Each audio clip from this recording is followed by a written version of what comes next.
Hi, I'm Jaymie, Hi, I'm Kelly. and this is the BodySmartPodcast. And today we're talking about why it is harder for women to lose weight than it is for men. So we got an interesting one today. Mm-hmm. Is it harder for women to lose weight than men? Hell yes. Okay. It's harder. It's harder. It is harder. It is harder. And like we all know someone, many people in our walk of life that is raging how easy it is for their male other half. Oh, women hate it. Like the amount of women, it's like, I'm on this diet, I'm watching my calories, I'm doing this. And my husband's just like cut sugar out his coffee and gone to the gym once and dropped 7 pounds in a week. Mm-hmm. And Yeah. it is frustrating because a lot of women work really, really hard to get the results that they want and often work really hard and don't get the results at all. Yeah. And it's almost like there's this magical thing about being a man that they look at a diet and they're like, goodbye, weight. But people rage. Yeah. And it's definitely not for all men, but for the majority. And there are some, and we're going to get into them, physiological reasons and psychological reasons why it can generally be easier for men to lose weight than women. Yes. Yeah. So we've got some stats here, which we'll get through. But one of the main reasons is because men are generally, and this is, I always say generally because it's not always, but men are generally taller, men are generally heavier, and generally men carry naturally more muscle. Yeah. That isn't always the case, but like generally speaking, most guys will be taller, heavier, and naturally carry more muscle. Yeah. The main reason for that is we have about 10 times more testosterone than women do. So we just naturally carry more muscle. Yeah. Which means you need more fuel, you need more calories, which means you can eat more food. Yeah. So I always think of it as like if you're fueling like a bus or you're fueling a small car, that bus is bigger and heavier and you need to like pump that full with way more fuel than you do the small car. Yeah. And, you know, the female is often the small car and the guy is often the gigantic bus. Yeah. And if we to look at your metabolism, it's made up of 4 components, and one of them is your basal metabolic rate, which is just basically how many calories you burn at rest, but it makes up about 60 to 70% of your calorie burn. And a lot of that comes off these stats. So if you're a taller, heavier, more muscular person, you burn such a high percentage of your calories just off that alone. Yeah. So we got some stats here because I got them off you before. And we're going to read out mine and Kelly's stats in terms of our height, weight, and exercise, and then what our maintenance calories would be. So Kelly is 5'7", 149 pounds, exercising around 4 to 5 times a week, and your calorie maintenance is 2,067. Yeah. So calorie maintenance being if I ate that amount of calories, I wouldn't gain weight, I wouldn't lose weight, I would stay the same. Yeah. Versus for me, I am 6'3", I am 210 pounds. So for context, I am 60 pounds, 61 pounds heavier than Kelly. I exercise 4 to 5 times a week as well, but my calorie maintenance is 3,100. So all of the calories. just an extra 1,000 calories a day, which is 7,000 calories a week. You know, you could put that into context. You know, I can basically eat what Kelly's eating and then an extra, if I wanted to, 3 2,000 calorie meals and 1,000 calories of ice cream. But yeah, 7,000 calories a week. I think the important thing to take into context here is like, there's context to it. You know what I mean? Like, as I just said, I'm 60 pounds heavier than you. You need more fuel. Yeah. And I carry more muscle as well. Probably. I mean, you've got some gains on you as well, Kel. Like, definitely have, but obviously it's not I've not just got an extra 60 pounds of fat on me. It's my height plays into that as well in terms of everything else that comes with. Does that make you feel a certain way or? Me, no. Yeah. But I know lots of women get really annoyed by that because you tend to eat the same as your partner. And, you know, I do, and I know most people don't, but I'll serve an equal portion for myself and my husband because I don't want to be looking at his plate like, oh, damn it, he's got way more than me. Yeah. But, you know, if people that don't do as much activity as me are doing that, then their husband is probably staying the same weight and they are incrementally gaining weight because you don't need as much fuel as your bigger counterpart. And it's the same as you wouldn't serve your child the portion that you're eating because guess what? They're smaller than you. So looking at those sort of portion sizes, it probably does pee off a lot of people that their other half is enjoying that massive meal and you're not. But I mean, you can look at that and you could say, again, I think it's just this comparison side of things of like, well, that's not fair, you know, and you could, well, there's also, that could apply to a taller, heavier, more muscular woman. Yeah. They will need a lot more calories than a shorter, lighter, less muscular woman. Yeah. So it's not just because the reason I think the frustration comes is because generally men are taller, heavier, and more muscular. Yeah. They do need more calories, and that's where that comes, you know, where the idea of it being unfair comes from. But that is just the reality of it. And I'm very big on personal responsibility, and you know, it's like, it doesn't serve you to point fingers. It just doesn't. Like, if you say, well, it's so much easier for my husband, or it's so much easier for men, or whatever else, like, that is not a self-serving thing for you to do, because it doesn't help your situation. It's a waste of time and energy. Yeah. But yeah, it's tough being a short woman in particular, because you get a bunch of generic advice all of the time. You know, women should eat 2,000 calories a day. You know, well, if you're a very close to 5 foot woman, you actually shouldn't. Yeah. And you'll often hear someone say, oh, I eat 1,200 calories, and most trainers will be like, oh, most good trainers will be like, oh, that's really low. I wouldn't usually put someone on that. And then you find out how tall they are, and you're like, actually, you do need to eat that to lose weight. Yeah, and you have to be even more, you know, you can often see more nutrient deficiencies in women than men, because men because they're just having more total calories, get more total nutrients. Yeah. And especially if you are a shorter, lighter woman and you are on 1,000, 1,200 calories, which is not advised for most people, but it will be in some people, because that's just energy balance. You have to really be very specific with the foods that you're having to ensure you're getting enough nutrients to make sure that you're not becoming nutrient deficient.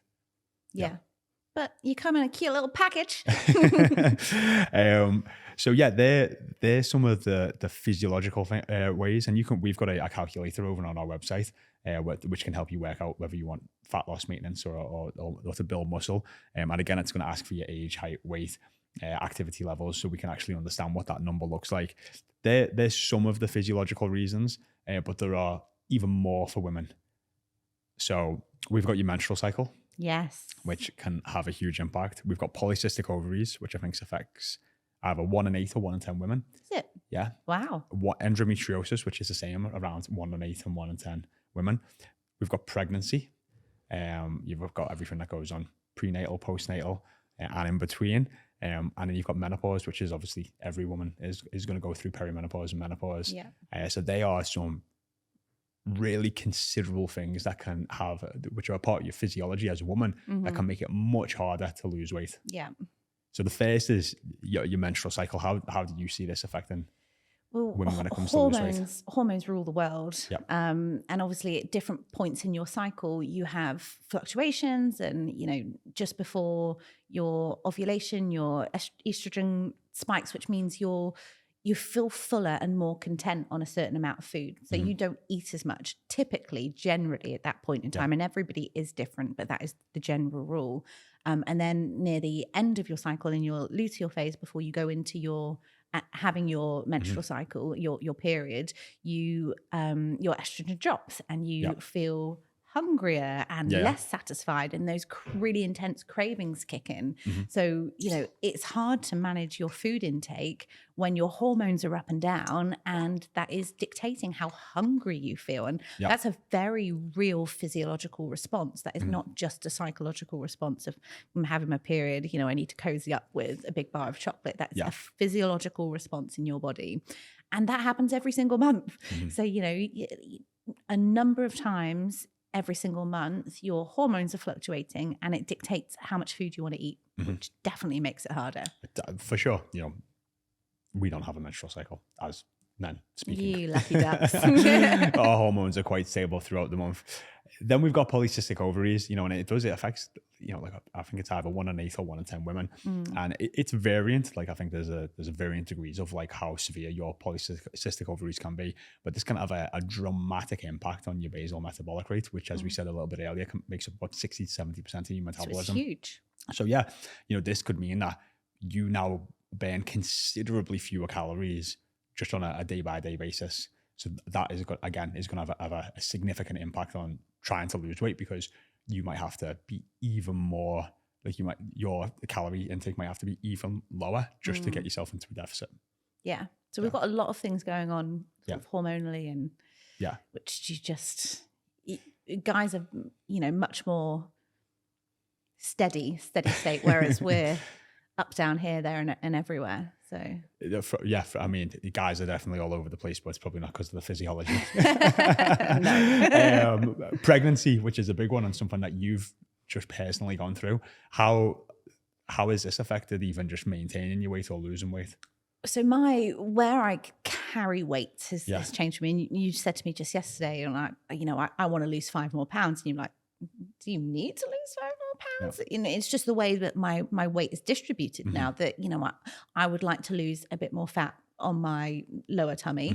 Obviously we can't spot reduce fat, which means you just reduce fat and it will come off where it comes off. So, it might not be 5 more pounds that I want to lose, but, we'll see. And that is purely aesthetic. It serves no other purpose.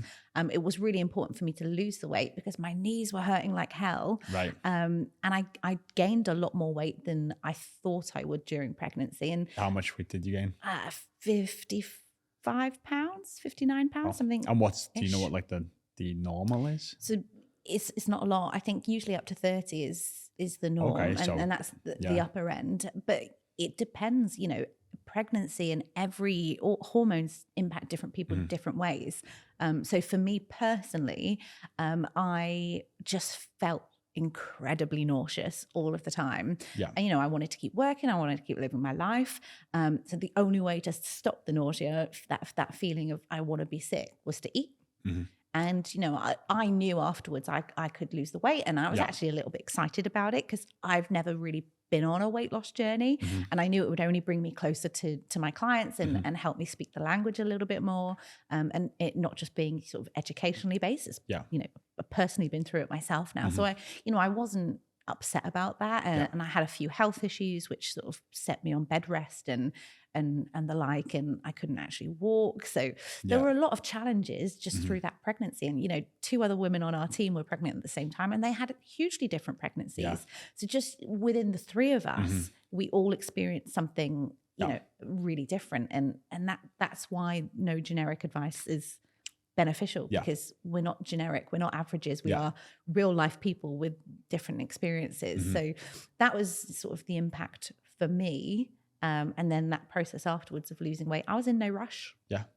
No rush at all.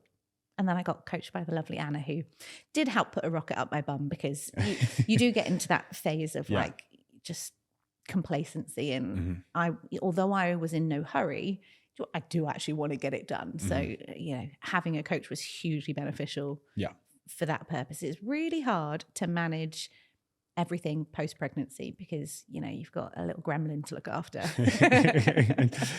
But definitely. I mean, I've coached so many women through pregnancy and post-pregnancy as well. And, you've got prenatal depression.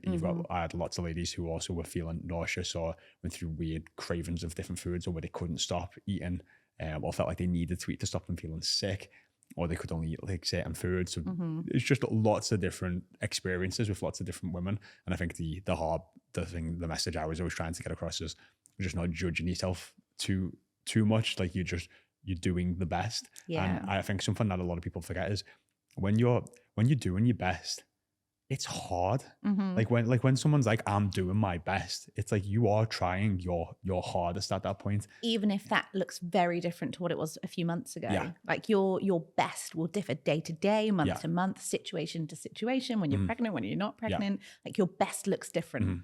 And then obviously after the baby and postnatal, you get some women who have had Csections, which I think is massively underplayed.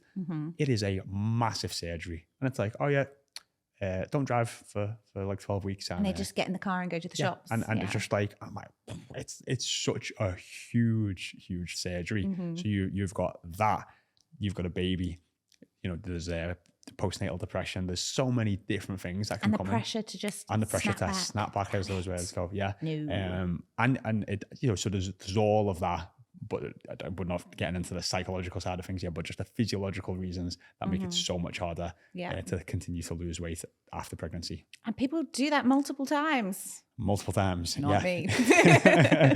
And then the last on the list, we had menopause, which is, we have perimenopause and menopause. And obviously this has a massive impact on your hormones. And as we've spoke about, hormones can have a huge impact on how we think, how we feel, and then ultimately how we act and behave. Yeah. I mean, the impact of menopause psychologically as well is a real sort of can be a real mess with your head sort of scenario. Oh, definitely. Depending, especially on, I think, our generation less so, but older generations who are very much, I'm a woman and my job is to make babies. And, when that functionality actually just stops working now, there can be a real, what the hell, who am I? And whenever you pin your identity on any one thing, it's a really shaky foundation, because when that one thing can go. Yeah. Who are you? So there are a lot of the physiological reasons why it can be harder for women to lose weight. That's a long list. And that is a long list. And I think it's important for women to know this, to not judge themselves too harshly against men. And then also for men to know this as well, to just not be like, oh, you can just eat that, or, or however, maybe, you can help and support your partner if that is the case. Because if we just look at our numbers, I need 33% more food than you. So if we both know that, then it would make sense that we're going to portion control in that sense and work out on nutrition in that sense and make that fit, versus that if people didn't know that, and people who, however they're managing food, you're almost like setting yourself up to be unsuccessful. Yeah. And there's lots of things you can do to sort of create that balance, whichever method you decide. I think some of the frustrations that I've heard of some of my clients over the years have definitely been as men maybe just don't care that much about calories or tracking or understanding nutrition, because it's not that much of an issue for them. So they don't recognize it as a significant enough pain, versus for some women, it has been for a big period of their lives. Yeah. So it's almost like the pitch that you've got to try and get your husband or your partner or whoever on board can be really difficult, because they're just like, it's not that much of a big issue, because it's not a big issue for them. Exactly. Because they can eat more calories. I think as well, obviously there is a pressure for a lot of guys to be muscular and have that sort of physique, but it's a lot more acceptable, socially, for a guy to have a beer belly than it is for a woman to be overweight. I think in terms of that balance, it's not only can they eat more food, it's actually more acceptable if they're overweight rather than a woman being overweight. So it is less important. Which is really hard if you're trying to do something and your other half keeps bringing in the chips and the candies, takeaways and that type of stuff. Because that definitely it makes. I know out of all the ladies that I've coached, when their partner's on board, it takes a little bit of time to be educated around what they know. And helps curate their environment for success. The journey is like night and day. When it's the other way around and they're coming back on a Friday and a takeaway is being ordered or this, or there's just, you're cooking separate meals together and all that type of stuff, it just makes it so much harder. And for like any of the guys that are listening, like, that is really like the little things are the big things, the little things are the big things always, but definitely I think for women. And if you put in that extra effort, knowing that maybe your partner's going through like losing weight or just helping, you get a lot of brownie points. Just being a little bit clued up on like what their journey looks like is so beneficial. And it's really tough, because I know there were times when my husband really treated me to lay in and had the baby in the morning, and he'd bring me up a slice of toast that's slathered in butter, and I'm like, was not what I was going to have for breakfast. I wanted more protein and a little bit less fat, and that's really tough. And it's like I'm so grateful for this lovely gesture, and I'm going to eat it now because I don't want to be like rude. But if I'd have communicated to him, this is the kind of breakfast that I'm looking to have, he might have bought me something different. So that communication is so key, and asking, telling people what you want and need from them. And hopefully they'll get on board. Hopefully. So there are a lot of the physiological reasons, and there's a long list, and that definitely makes it considerably harder. We've talked about people just thinking they need the same amount of portions when they eat. You've also got as well that if you go out and eat, and both dinners are 1,000 calories, that's going to have a bigger impact on the woman than the guy. You've got a lot of highly palatable foods that are being created that, again, are going to have a bigger impact on the woman overeating than the guy overeating, just because of those facts. So there's all of that you're fighting against, which just makes it, again, considerably harder in that sense. The psychological reasons. So these are definitely some to be talked about, because they have, again, I think a bigger impact on women and the pressure on women to lose weight. Yeah, for sure. Is there any that stand out to you? I mean, the media has a huge role to play, and whether that's what you see in movies or what you see on magazines is huge. And, from the moment we're born, we have these gender stereotypes that we're coming up against, and they become who we believe that we are. And one that always sticks out to me is, that rom-com sort of scenario. You've had a breakup, and then all of a sudden the woman's crying into a tub of Ben & Jerry's ice cream. That's just a message that when you're sad, you eat highly palatable food, ice cream specifically, or whatever, and that becomes part of the belief of that person. When I'm sad, I do this. Well, that is a really unhealthy behavior to be showing someone, because you're tying food and emotions, which we know is really challenging for so many people, and probably because they've seen it in rom-coms since they were watching TV, and it's all of that messaging of unhealthy relationships with food that we see throughout the media. That plays a huge role psychologically in how we choose to behave as a woman. And lots of studies have shown that women generally are more emotional eaters. And you've got to be like, is that because of the physiological side? Is that because of your hormones? Is that because of the social programming that goes on from TV and media from such a young age? I mean, when you were young, did you have any dolls or toys bought for you? Yeah, well, I was an Action Man girl, but was you? I was very sort of distancing myself from that sort of stereotypical female role. I was footballer, action man girl. Right. But I had dolls bought for me, and I was just like, no, thank you. No, thank you. That's not for me. But that is the generally women would get our young girls would get a Barbie, and guys would get a muscular Action Man. It's exactly right. And just from that moment, you're getting a doll, and the boy's not getting a doll, and you just instantly your job is to be a mother, to have a child, and that's that sort of messaging dictates the path of our whole life, unless you're really stubborn like me, which most people aren't. But as well, the Barbie doll is a very skinny, petite, big boobies, tiny waist. And that's, again, it's having an impact on how we perceived maybe how we should look as we grow up. I think there are different Barbie dolls now, isn't there? I think it has started to change, but not back when we were little ones. And I'm sure that that type of Barbie doll is the most well sold. Very likely. As you obviously were talking about being very young, and as you start to become a teenager and stuff, was there obviously did you see or have any social pressures on you around weight or your body or anything else? Well, my family have dieted. I've seen my mum diet from as long as I can remember. So just that sort of assumption that women are on diets their whole lives and not being successful at them. That's a message, a really clear message. I do this, I start and I stop. I do that, I start and I stop. And I never really get to where I want to go, or I'm never able to stay where I want to go. And that's a really strange message to pick up on. And, as a young girl, and I always remember these special diet foods that, if I ate this particular yogurt, I was in trouble because I don't need to lose weight, and that's a special diet food. And there are no special diet foods. Well, that's just a weird message. And actually, my sister's gone on to have issues with her weight. I'm probably the only person in my family that hasn't, probably because of my incredibly stubborn nature. But that messaging is there.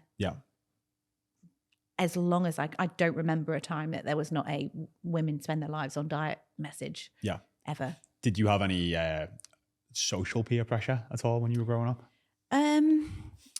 Not particularly. I think my generation just missed that sort of phase of, there were definitely girls at school that were doing, I don't know if you remember the Kellogg's had like a push of eat cereal for 2 meals a day and you lose weight.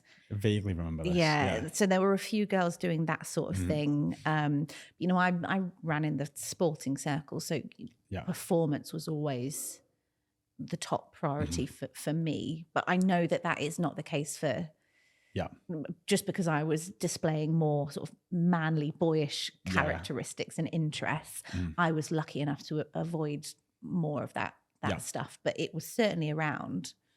For myself, I definitely watched my mum go on like Weight Watchers and have some of these like slim fast drinks and always talk about managing a weight, or if I can just get back down to this weight. And I've seen a lot of that growing up with my mum.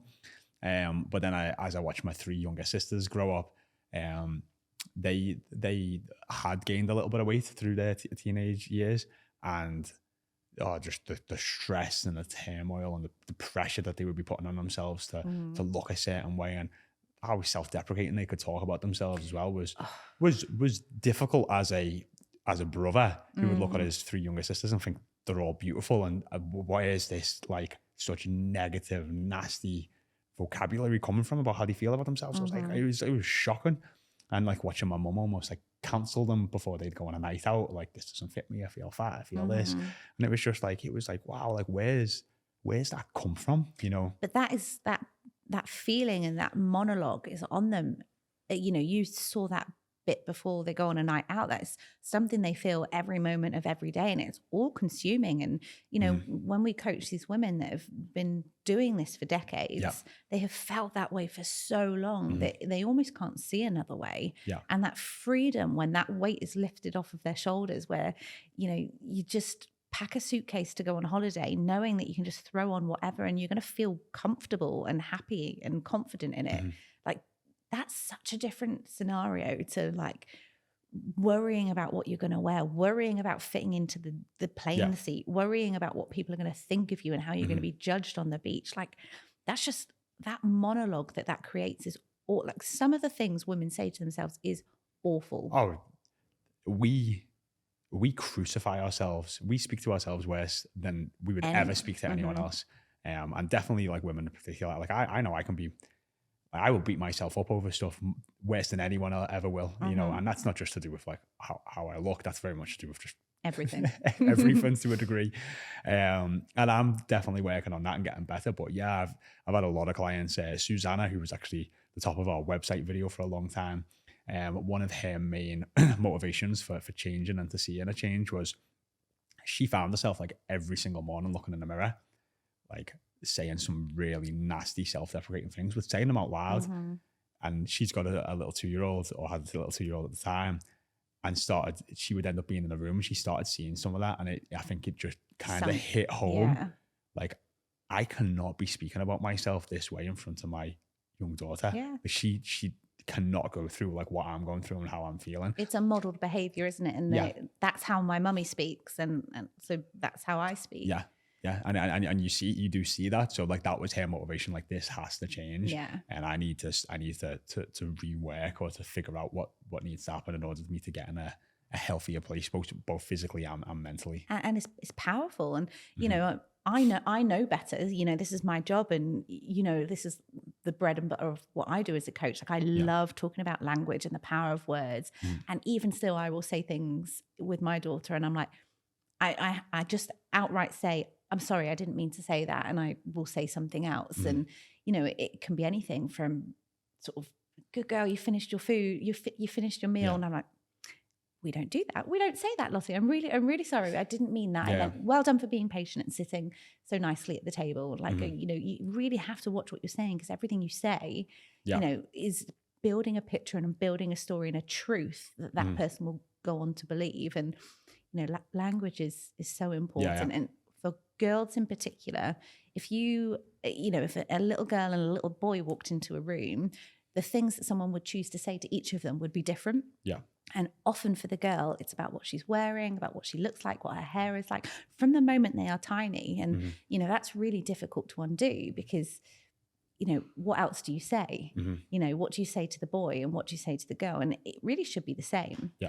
Because the messaging to the girl is, it's about what I look like to other people. It's about, it's not about who I am or what I think or what I do. It's about what I look like. And we send that message. I cannot tell you the amount of times that someone says, I love your dress, or, you're such a pretty girl to my baby. She is pretty.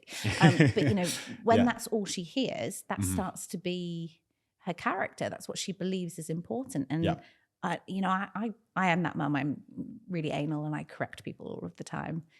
It's I know you mean well, but we don't comment on, how we look. Comment on what she's walking beautifully. So if they say, "Oh, you're really beautiful," I'm like, she is beautifully walking, isn't she? And I will sort of twist it and shake it, because I've seen the damage that has on women, and psychologically that is a real challenge, and you get this belief about yourself, and that belief drives all of your actions, and we know actions drive your outcomes. So power of words. This is you get me talking about it, I'm like, let me talk more about words.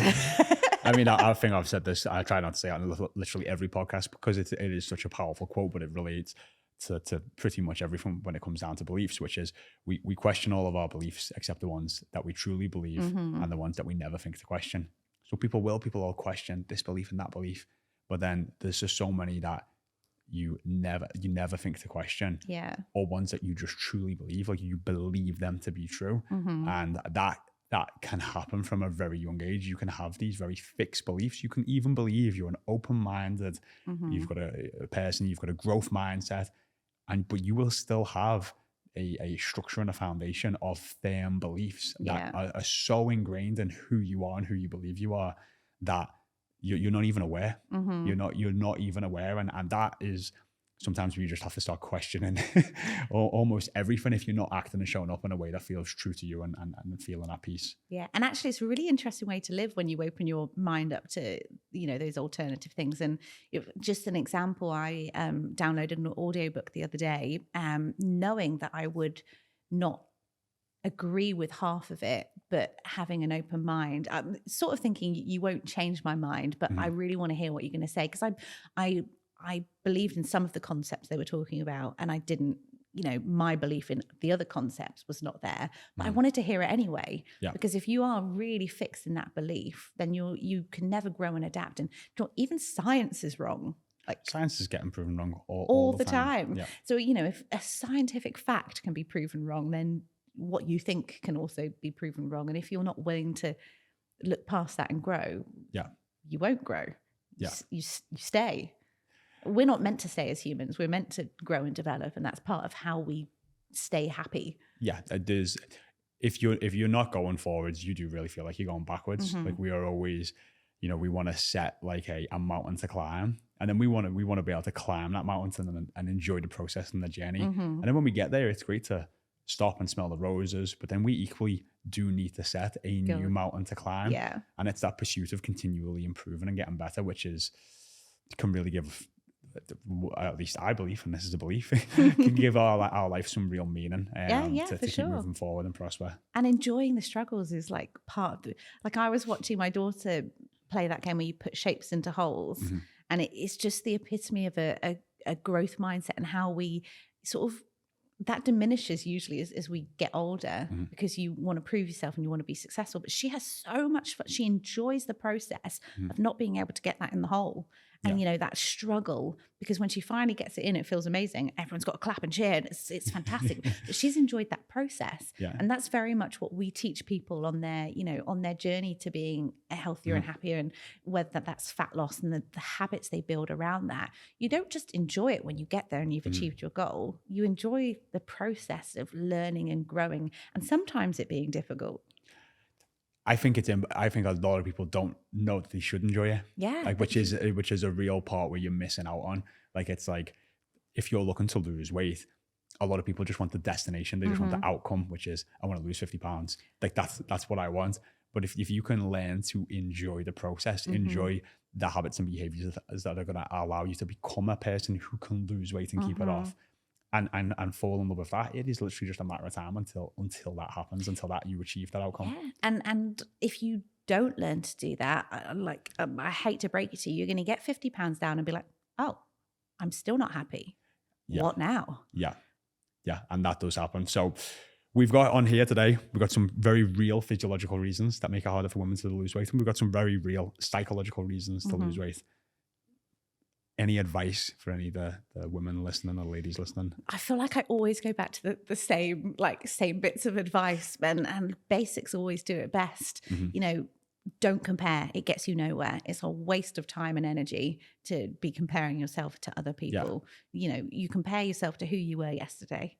And, you know, if you're going not in the direction you want, there are lessons there. If you're going in the direction you want, there are lessons there. You know, success leaves clues, as does a lack of success. You just need to be present and look for that. So don't compare and reflect.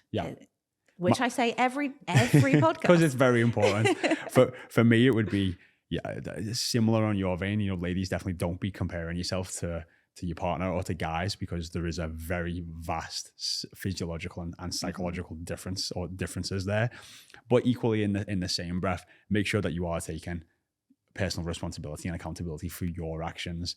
Just because it is easier for a guy in terms of maybe the physiological and psychological reasons, it might not be for every guy, you know, and just because there are different things for different people or over women that, you know, again, that whole idea of like pointing fingers doesn't get you anywhere. Pointing thumbs is much harder. Taking that personal responsibility and doing your best for you, that is going to be the most self-serving thing that you can do. Yeah, agreed.